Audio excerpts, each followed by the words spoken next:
Po prvý raz v jarnom súťažení mala prvá futbalová liga na programe kompletné, a to 24. kolo v jeden deň. Zo 6 zápasov sme vám pripravili obrazové reportáže. V tých zvyšných remizovala Dukla Banská Bystrica s Plastikou Nitra 1-1, polčas 0-0. Hostia viedli gólom Ježa zo 64. minúty. 5 minút pred koncom zabezpečil Močár vojakom bod, ktorý predsa len nenechal Bystričanov v beznádejnom postavení. Napriek tomu zostávajú futbalisti Banskej Bystrice najväčšími kandidátmi na zostup. Uradujúci majster Baník Ostrava porazil Spartu Praha 2-1 po rovnakom polčase. Danek zabezpečil domácim vedenie v 10. minúte, v 28. minúte Slaný vyrovnal, ale už o 4 minúty strelil Antalík víťazný gól Baníkov. Dôležité stretnutie v boji o záchranu začala Petržalka veľkým náporom a brankár Trnavy Kekéty sa mal čo obracať. Domáci si vypracovali niekoľko dobrých príležitostí, ale využili iba jedinú. V 15. minúte zahrával priamy kop obranca Sobko. Lopta sa síce trochu komplikovane, ale predsa len dostala k voľnému Becherovi. Smer jeho strely zmenil Zelenský a Kekéty bol bezmocný. Trnavčania potvrdili až na nebezpečnú strelu Medeša v 26. minúte, že sú vonku bezzubým mužstvom a nedokázali využiť ani veľké chyby súpera. Petržalka si tak víťazstvom 1-0 uchovala nádej na zotrvanie v lige. Druhé stretnutie sa hralo na Pasienkoch a zrodilo sa v ňom prekvapenie. Nováčik z Vítkovíc si odviezol z Bratislavy 2 body. Inter začal dobre, hral uvoľnene a s chuťou. Z tejto akcie síce Jurkemik ešte brankára Zápalku neprekonal, no bola to strela ako z dela. V 31. minúte kopal Mráz priamy voľný kop a jeho strela už presne trafila šibenicu. Inter viedol 1-0. Vítkovice ako by si šetrili odvetné akcie na druhý polčas. Hneď v úvode Lišaníkovú hlavičku Mentel ešte odvrátil, ale v 56. minúte zaváhanie obrany domácich využil Šourek a tvrdou strelou vyrovnal.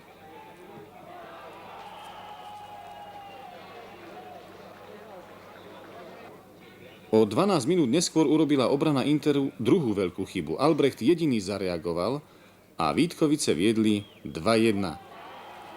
Domáci sa potom veľmi snažili, ale nervozita všetko ich úsilie zmarila. Ani z tejto akcie najskôr Tršo a potom ani Hudec neboli úspešní. Poslednú veľkú príležitosť po akcii Jurkemika mal Tomčák. Ani on nedal. Je to prvá prehra Interu na domácej pôde a Vítkovice už 7 kôl neprehrali.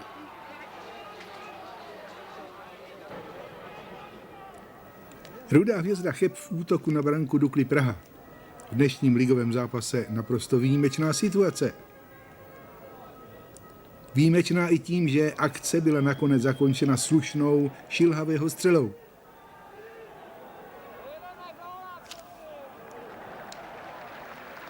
To útočníci Dukly nevystřelili prakticky vůbec. Za to se utápěli v sólových akcích, které neměly proti bránícímu chybu naději na úspěch. Fotbalu bylo dnes na Julisce skutečně poskrovnu. O ligové úrovni se hovořit nedá. Boj o body skončil nakonec po trvalé převaze Dukly bez branek.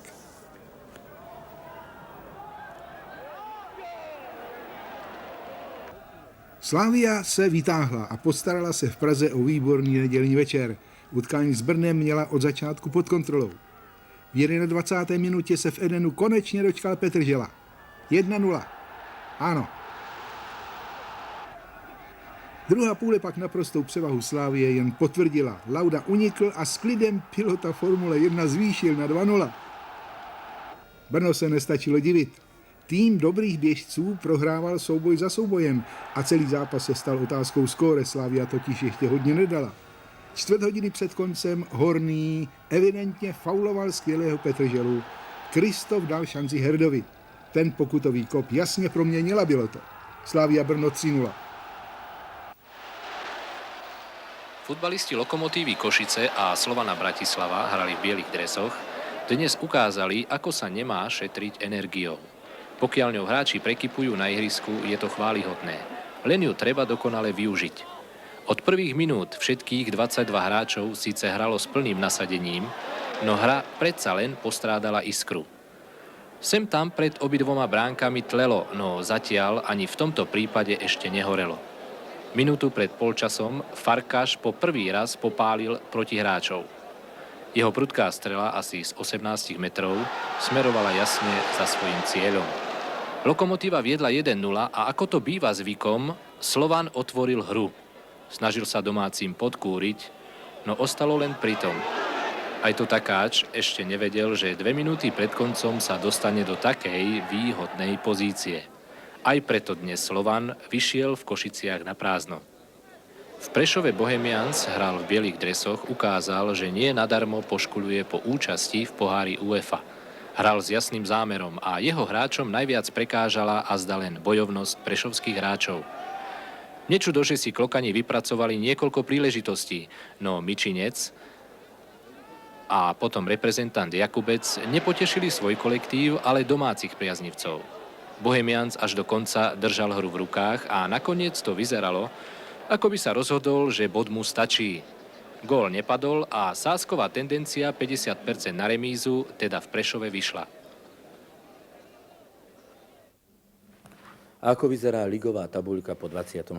kole? Vedie Dukla Praha, má 35 bodov, druhá Ostrava a tretí Bohemians majú po 30 bodov. Štvrtá Nitra 29, piatá Lokomotíva a šiesta Zbrojovka po 25. Košičania sa dostali zo 7. na 5. miesto. 7. Sparta má 24 bodov a mužstvo Jary Vítkovice majú rovnaký počet bodov na 8. mieste 24. 9. Slovan má 23 bodov, 10. Slávia 22 bodov. 11. Inter má rovnaký počet bodov ako pražská Slávia. 12. Cheb a 13. Prešov po 21 bodov. 14. Trnava 20 bodov, 15. Petržalka 18 a 16. Banská Bystrica 15 bodov.